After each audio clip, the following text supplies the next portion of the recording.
Which AFC North quarterback do you trust the most right now? It's not tough for me. I think it's Lamar Jackson. He's the player that I trust the most in this division at all times. Has this team on his back. So I understand that you can be critical of many things that he does, but he plays the game differently than a lot of quarterbacks. But he's by far the best quarterback in his division. And I don't think very many people would argue with you on that point. I think the only reasonable pushback is that he hasn't had success in the playoffs, but I don't think that's because of him necessarily. The game he played last year wasn't perfect, but it was not abysmal. I think Lamar Jackson is the best player. He's taken somewhat of a regression this season statistically, but what he means to this offense hasn't changed. So I think as well as Baker's doing, it's predicated on their running attack. It's predicated on their receivers and tight ends. It's not Baker. They've tried to simplify the game as much as possible, try to Kirk Cousins this offense in a way that they don't ask a whole lot from Baker. And the same thing is true, frankly, of Ben Roethlisberger, is they try to surround him with a lot of great playmakers, and he makes short completions in hopes that they can turn it into something bigger, and they have that outstanding defense to help him. That's not the same situation in Baltimore, especially now with the injuries to their secondary. They are relying on Lamar Jackson more and more, and he seems to be coming up, at least in the last game, last couple games, honestly, he seems to be coming up bigger and bigger. Though he hasn't done it all season, he's doing it at this moment as they head into the playoffs. I don't know how you could argue for anybody else in this division. Unfortunately, we agree about this. I think it is Lamar, but I have a few things to say about that before I tell you my thoughts about the other two guys.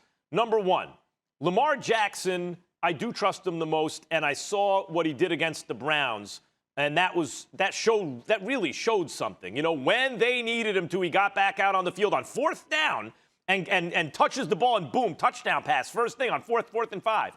And then 4 completions, right, to get him in field goal range. After Baker marched him right down the field. That showed some stuff. But when you say who do you trust the most or who do you have the most faith in, it's not just that Lamar hasn't won in the playoffs, Domonique. Lamar has beaten a lot of good teams in his career. It's not that, like, well, they know how to defend him now and there's nothing he can do. No, he's beaten very good teams, a lot of them already. But that's not really the issue to me. The issue is the 2 playoff games, yes, because if you want to win a Super Bowl, you must win in the playoffs. If you're in the AFC North, you must beat the Ben Roethlisberger Steelers. And if you're in the AFC, you must beat the Chiefs. He's 0-6 in those games. So those specific games where I'm like, those games where I'm really looking, okay, now I'm watching Lamar. He's played some of his worst football, in fact. And I think that is, until I see him beat those teams, I'll reserve judgment about whether I can trust him with the money on the line, right, even if at this moment I would take him in the division. Now, I'll tell you this. I trust Baker Mayfield more than Ben Roethlisberger right now. I didn't think I would say that earlier this season, but I trust Baker more than Roethlisberger. Roethlisberger can't throw the ball down the field. When he tries, it's usually a bad idea. And when you keep throwing those short passes, eventually guys are going to figure that out and start taking the ball away, as you have seen. Baker Mayfield, whatever you want to say, they simplified things, whatever. Baker is one of those guys who is highly dependent on his situation and coaching. That's most NFL quarterbacks. Very few Mahomeses and Rodgers and Bradys who are going to be great anywhere. It's just the degree of their accomplishment where coaching and situation matters, but they were going to be great no matter what. Most guys are not independently great. And Baker falls into the most guys category. But he had 4 head coaches in a little over 2 seasons to start his career. Head coaches, and they were all bad. Hugh Jackson, worst head coach in the league. Greg Williams just made a play call so bad, he's out of the NFL, probably for good. Freddie Kitchens was a disaster. The first time you gave him a good head coach, the first time, he's looking really good. So at this moment, I'll take Baker over Roethlisberger. Yeah, I mean, it's tough to argue. Like, I think Baker is doing well, and I picked them to make the playoffs this year. I'm impressed with how Baker is playing. But when you get down into the nitty-gritty of analyzing what's actually happening, like, Baker is making plays, and I think that Baltimore game is one example where he stepped up and he kind of put the team on his back for a short period of time. So I think he deserves credit for that. But let's not act like we haven't seen Ben Roethlisberger do that multiple times. If you look from game to game, who has more pressure and who delivers more often, I think it's Ben Roethlisberger through the course of this season. And I'm not going to boil all this down to recency bias because Ben is playing poorly right now and Baker is on a pretty good run. I think when you watch these games, who is asked to make the plays in big-time situations more often and who comes through more often, I think the answer is definitely Ben Roethlisberger over Baker Mayfield. And I'm glad that we don't have much to argue about the Lamar Jackson situation. I'm glad we agree on that, but it still feels like you're making it seem like it's closer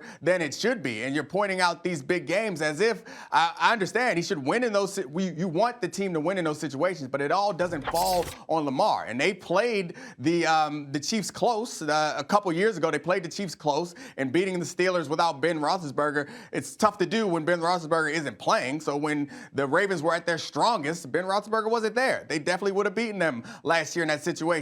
The Ravens team has been decimated by injuries first, and then 4 different strands of the coronavirus goes through their locker room. They're having not the perfect season, but Lamar's putting them on their back. I think the question is pretty simple. The answer is pretty simple. And given that I'm from Baltimore, you look at Lamar Jackson and the Ravens are Drew Hill, and he's Cisco. They are nothing without him. You look at Baker Mayfield, it's closer to Jodeci, and he's like Mr. Dalvin.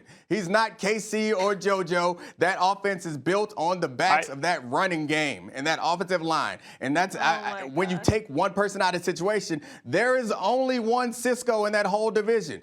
The rest of them are Dalvin, Devontae, there's somebody else. Woody, Lamar Jazz, Jackson. They are not the man. What are you going to go through You're going through every R&B group? Look, what you're pointing out is Lamar Jackson is differently talented. Lamar Jackson, if we're talking about who's the most talented, Baker Mayfield's okay. Like, he's got some talent, but he's not, oh, my God. And Ben Roethlisberger at this stage in his career also. Lamar Jackson's clearly the best. He's got the most. Now I got to see him do it with the chips on the line. And I pointed out where in games against those three different situations, he's 0-6, and he's almost undefeated the rest of the time. That tells me something. Mm-hmm. I thought the Browns game was a good step in that direction, but I still reserve judgment. Thanks for watching ESPN on YouTube. For live streaming sports and premium content, subscribe to ESPN+.